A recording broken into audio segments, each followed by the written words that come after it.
Okay.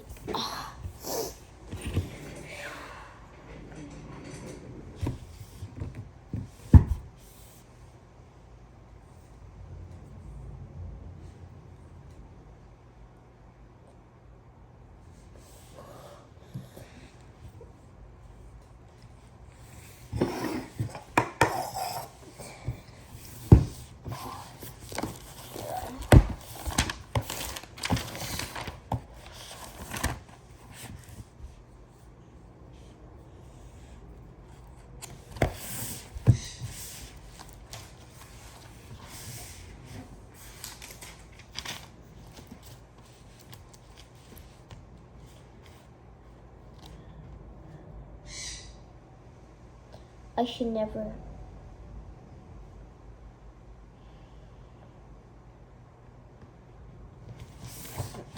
Okay. Chapter 10.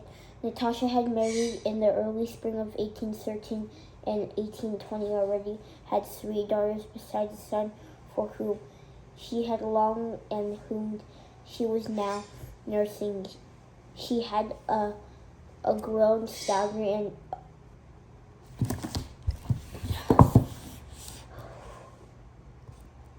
now her face and body were often all that one saw, and her soul was not visible at all. That struck her eye was a strong, handsome woman, the old fire very wrinkly kind in her face now, and happened only when, as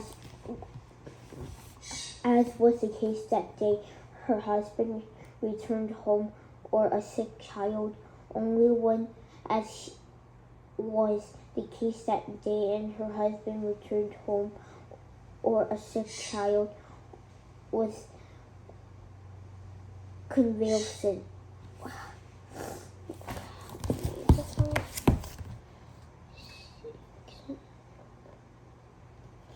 Or when she and the Countess Maria spoke of Princess Aajw, she was never mentioned of Aajw's memory. Or on the rare occasions when something happened to induce to her singing, a practice she had quite abandoned since her marriage. At the rate, she was even more attractive than in the former days. Since her marriage with Natasha and the husband had lived in Moscow and Petersburg, or stayed near Moscow, or with her mother. That is to say, in those who meant her.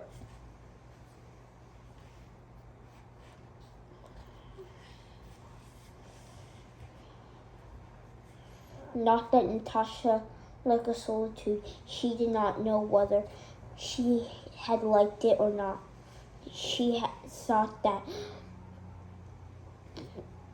she even thought that she did not, but with her pregnancies, of her confinement, the nursing of her children, and sharing every moment of her husband's life and demands on her time, which could be satisfied only by renouncing all society.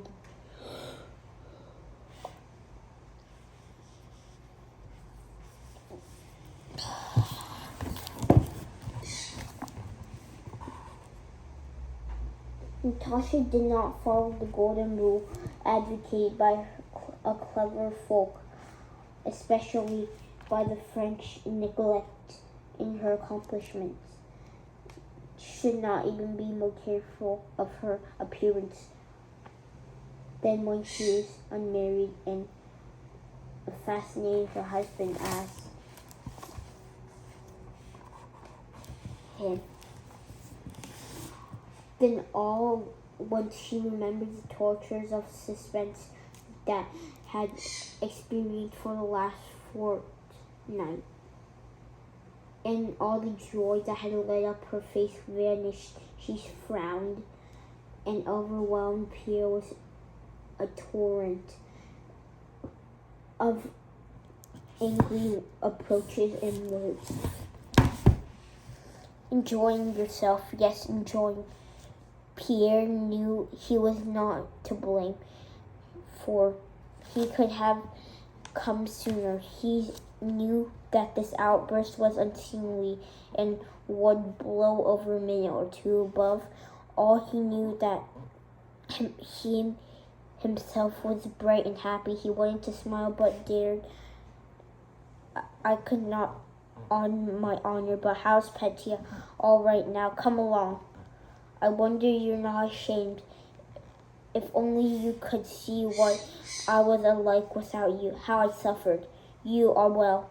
Come, come, she said, not letting go of his arm, and then went to the rooms, holding his baby son, who is again awake, on his huge right palm, and dandling opened his mouth, and the storm was long since over, and there Pierre was bright and a joyfulness sunshine on Natasha's face as she glanced tenderly at her husband and the child.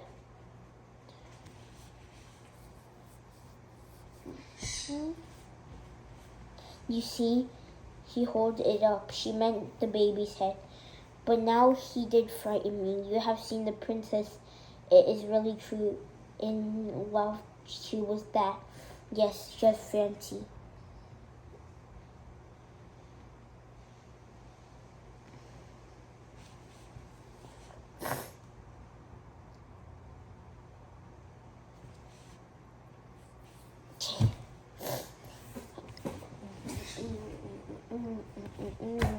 Chapter 12.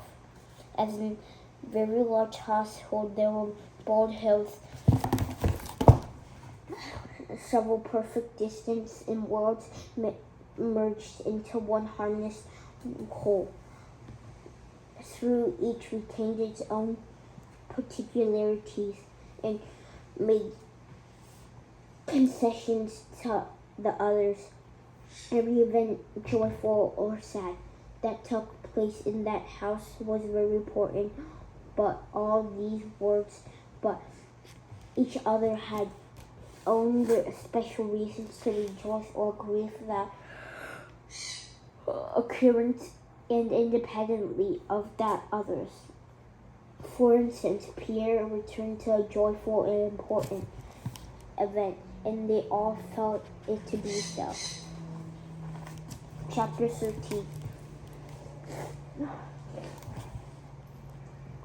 When Pierre and his wife entered the drawing room, the Countess was in one of their customary states in which she made mental externation of the plain patience, and so thought by the force of habit she greeted him with a word, and she always used when Pierre or her son returned after the absence. High time, my dear. And another custom remark. It's not the gift, precious, my dear, but you give it to me. I'm an old woman.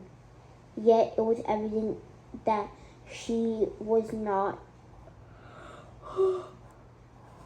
pleased by Pierre's arrival at that moment, and when it diverted her attention from the unfinished game. She had finished her game of patience, and only when she examined her presents that consisted of a box of cards in splendid workmanship, a bright blue surf box with a count's portrait on the lid, which Pierre had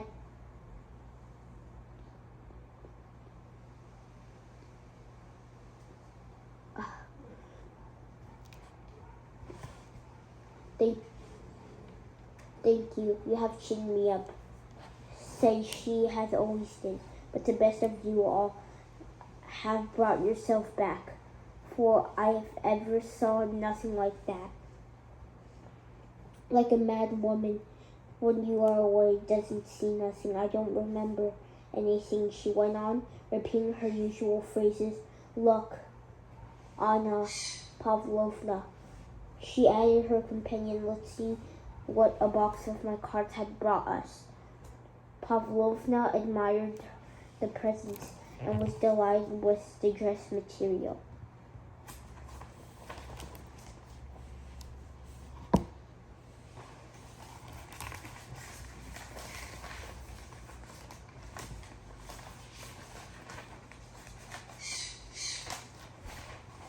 Chapter 14.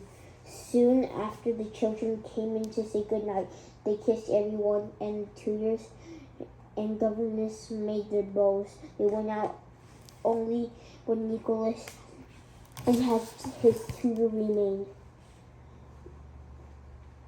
The whispers to the boy came downstairs. Oh.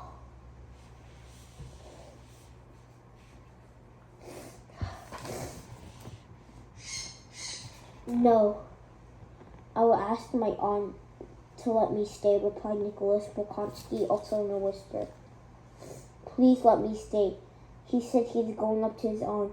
His face expressed entreaty and allegation. The Countess Maria glanced at him and turned to Pierre. "When you are here, I cannot tear myself away," he said. Chapter 15. The conversation at supper was about politics in the society of Russia, but turned on the subject Nicholas liked the best, recollections of 1812. Denisov started these, and Pierre was particularly agreeable, amusing about them. The family separated on most friendly terms, and after supper, Nicholas, having undressed in his study and given the instructions that steward, who had been waiting for him in the bedroom dressing room, and found his wife at her table writing. "Why are you writing, Maria?" asked Nicholas. Countess Maria blushed, and she was afraid that what she was writing would not be understood or approved by her husband. But when to conceal, she was writing it for him, but at the same time was glad he had surprised her at, and that she would have now told her.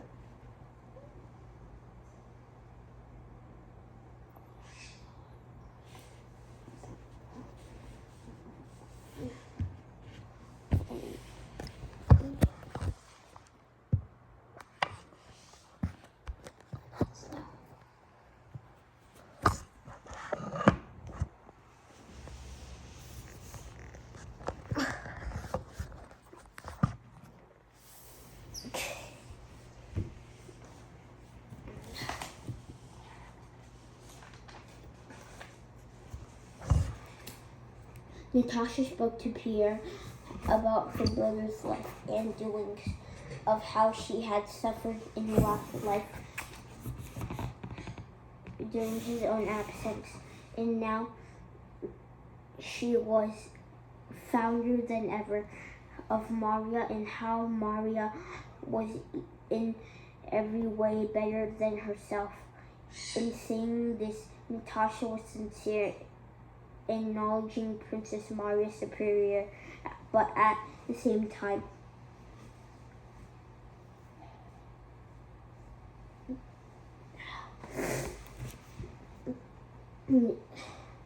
had Nicholas of the weakness of never agreeing with anything not generally accepted. "But I understand that you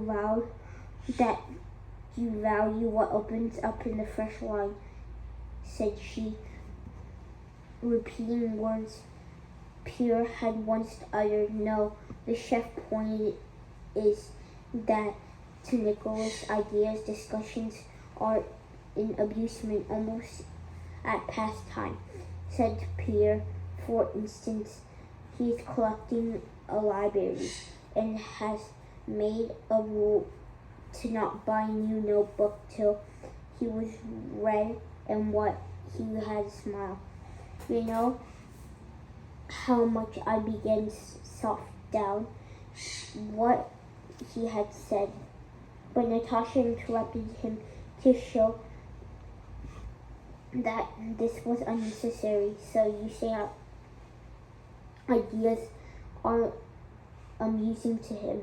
Yes, and for me nothing else is serious, but all in the same time in Petersburg I saw everyone has a dream. When I'm taken up by that thought, all else is mere amusement.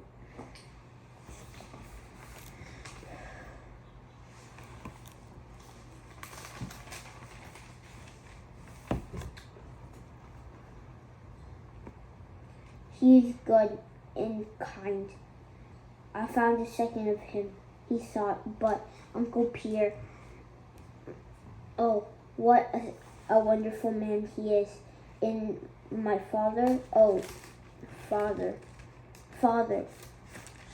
yes, I will do something with which even he will be satisfied. Second epilogue.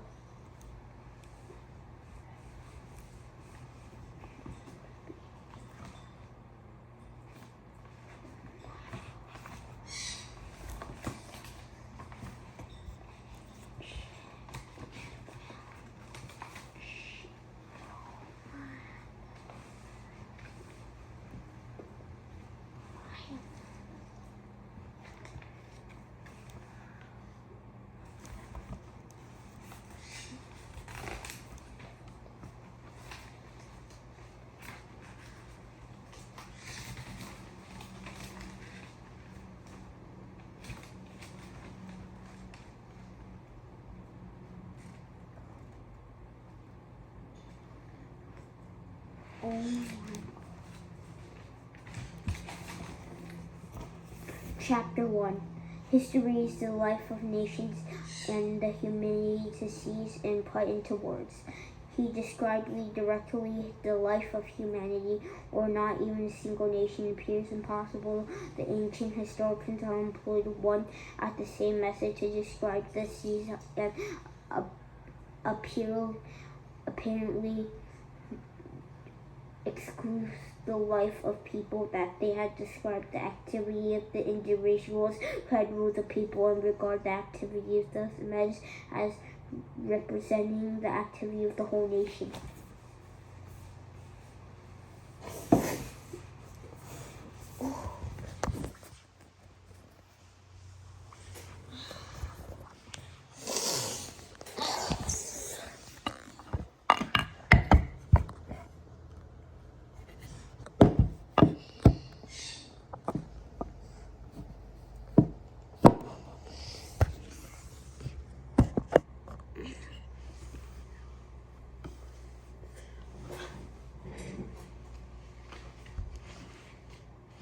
Chapter 2.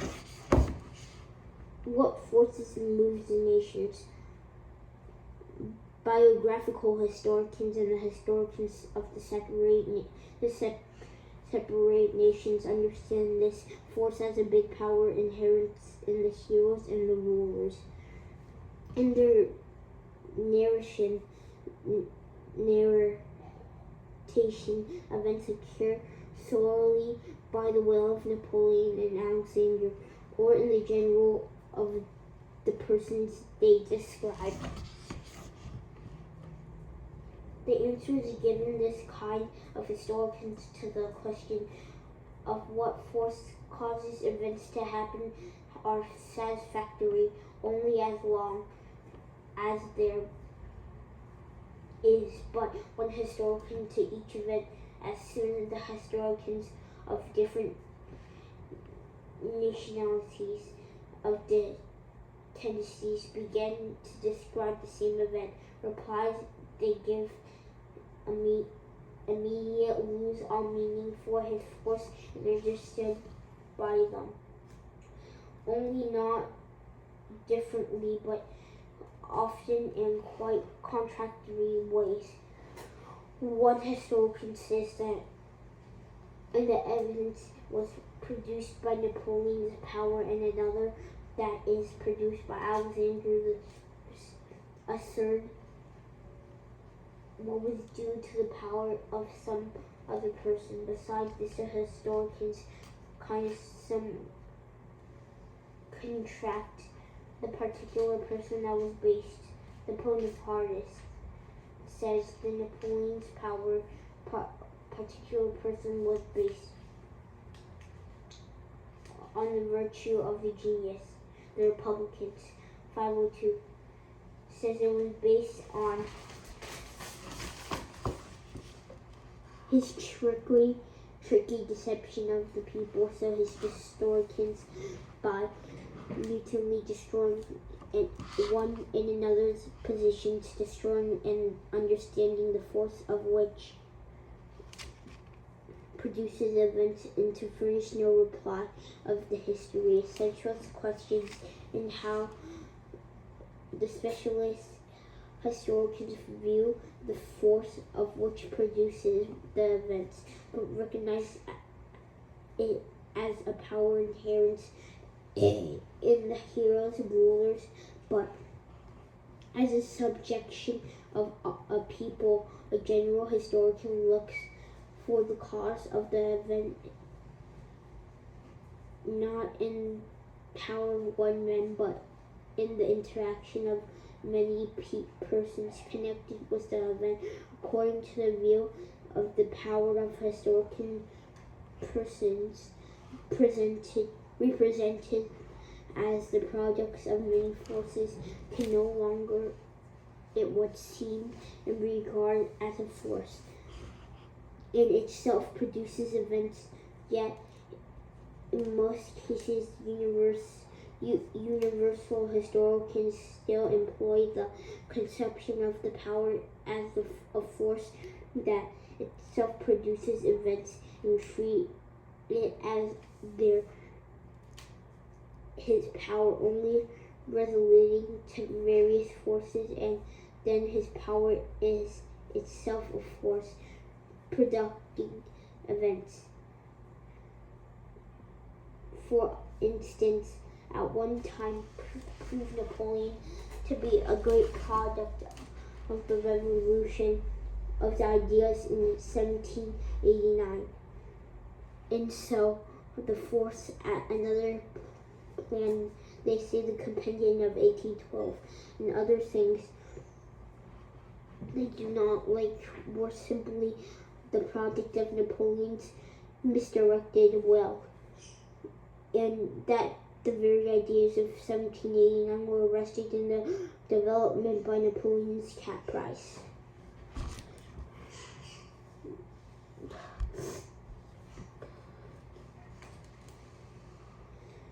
The curious construction is not identical.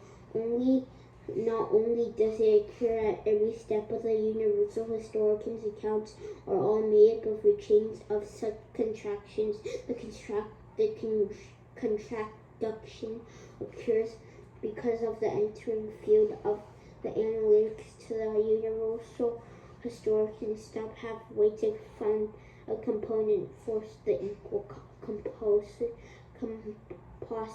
or the resolution force of the sum of the components of equal and resolution.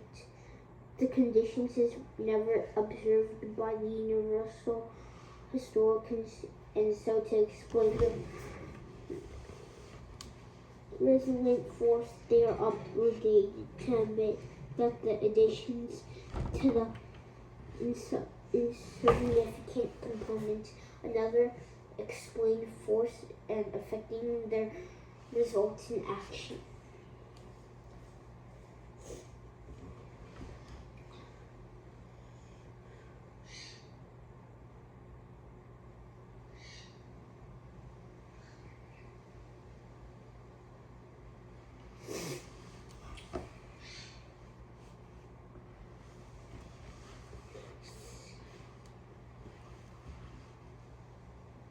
Peasants having no clear idea because of the rain saying according to the weather that was brought up by the clouds, and the wind was blown by the clouds away, or the wind has brought up the clouds.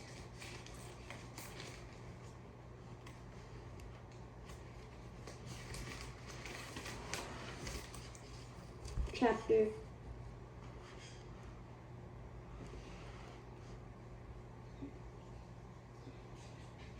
Chapter 3. Only the expressions of the will into dependent on the time can relate to the whole series of events occurring only a period of years or centuries, and only the dignity independent everything,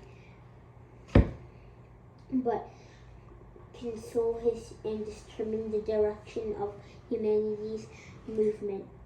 But the man acts in time and takes himself apart in what occurs. No command ever appears spontaneously, or itself covers a whole series of occurrences, but each command follows from another and never refers to a whole series of events, but always to one moment only of an event.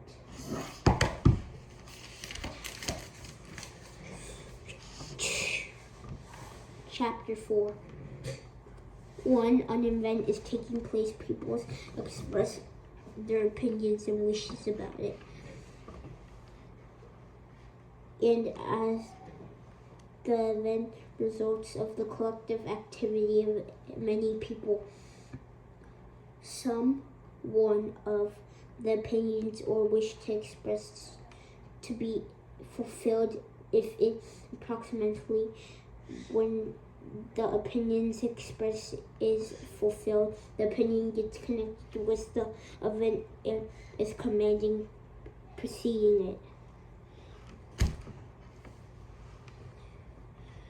To reflect on the command, what the result of the common activity of the men who commanded more evidently work less with its hands account of its greater verbal activity. To a common aim where there's a yet sharper division of those who, because their activity is given to directing the commanding and less part direct the work. When a man works alone, he is a certain set of his reflections, which, as it seems to him, directed his past activity, justified his present activity, guided him in his planning future actions. Chapter 5. If history dealt with only external phenomena and establishment of his simple and obvious laws, what sacrifice we should have finished our argument, but the law of history relates to a man, particular of matter, cannot tell us that it does not feel the law of attraction and repulsion, in that the law is untrue, but man, who is the present of the problem of the man's free will, through unpressed, is felt at every step of the history. All serious thinking historians involuntarily encounter his question. All the contractions of absurdities of the historian falls apart, and the historian science has followed due to society lack of solutions to that question.